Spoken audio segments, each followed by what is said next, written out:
টেকসই উন্নয়ন লক্ষ্যমাত্রা অর্জনের লক্ষ্যে দেশের ৩টি গ্রামকে এসডিজি ভিলেজ পাইলট প্রকল্পের হিসেবে আনুষ্ঠানিকভাবে উদ্বোধন করেছেন প্রধানমন্ত্রী তারেক রহমান। সোমবার দুপুর 12:30টায় চীন মৈত্রী সম্মেলন কেন্দ্র থেকে ভার্চুয়ালি যুক্ত হয়ে তিনি এ প্রকল্পের উদ্বোধন করেন।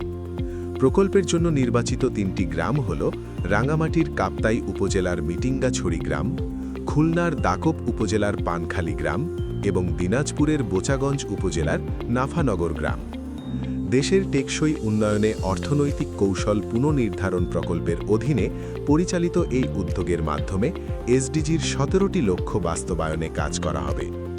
এই প্রকল্পের আওতায় গ্রামগুলোতে পর্যায়ক্রমে দারিদ্র্য বিমোচন, জলাবদ্ধতা ও কৃষিজমি নিষ্কাশন সমস্যার সমাধান, মানসম্মত শিক্ষা নিশ্চিতকরণ, স্বাস্থ্যসেবার উন্নয়ন, মাতৃ ও শিশু মৃত্যুর হ্রাস এবং বিশুদ্ধ পানীয় জল ও আধুনিক স্যানিটেশন সুবিধা সম্প্রসারণ করা হবে।